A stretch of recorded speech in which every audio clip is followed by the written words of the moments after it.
অঙ্গনে পার্টিসিপেশন এত কম যে আমি যখন একজন ক্যান্ডিডেট হিসেবে দাঁড়াচ্ছি আমাকে তখন নারীদের প্রতিনিধি বলেই দেখাচ্ছে। আমি নারীদের প্রতিনিধিত্ব করতে চাই, কিন্তু আমি আসলে মূলধারার যে রাজনীতি সেটাতেও অংশগ্রহণ করতে চাই।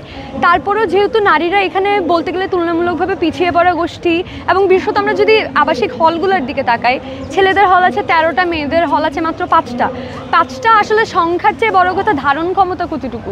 মেয়েদের হলগুলোতে মানে যে আবাসনের সংকট এটা আসলে ছেলেদের তুলনায় অনেক বেশি তীব্র।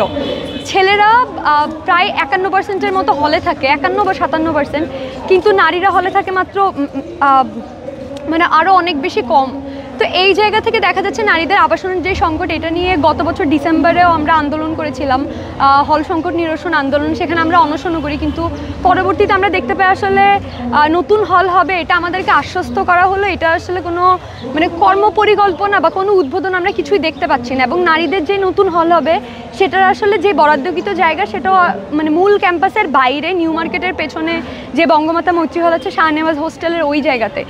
মানে নারীদের নিরাপত্তার কারণেও আসলে তাদের যে মূল ক্যাম্পাস ঢাকা বিশ্ববিদ্যালয়ের ভেতরেই নারীদের নতুন হল হওয়া উচিত। আমার মনে হয় আমি যদি নির্বাচিত হই তাহলে আমি মানে প্রথমত যে এই নারীদের আবাসন সংকট এই জিনিসটা সমাধানের জন্য কাজ করা উচিত বলে মনে করি।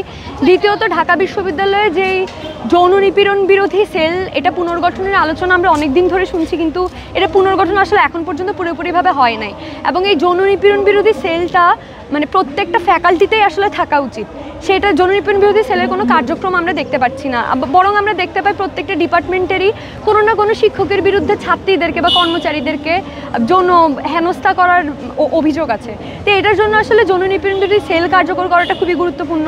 এর বাইরে আমার মনে হয় যে নারীদের যে 2টা হল আছে ক্যাম্পাসের বাইরে, সুফিয়া কামাল হল ওইদিকে, বঙ্গমাতা মৈত্রী হল ক্যাম্পাসের বাইরে, ওদের যাতায়াতের জন্য আসলে মানে যেই পর্যাপ্ত পরিমাণে যাতায়াতের ব্যবস্থা থাকা উচিত সেটাও পর্যাপ্ত পরিমাণে নাই।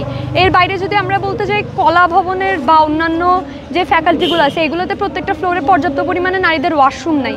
নারীদের মানে বিভিন্ন ইউটিআইজি ইনফেকশন, এটা নারীদের মধ্যে বিশেষত বিশ্ববিদ্যালয়ে পড়ুয়া বা বাইরে কর্মজীবী নারীদের মধ্যে ইউটিআই ইনফেকশনের হার বেশি।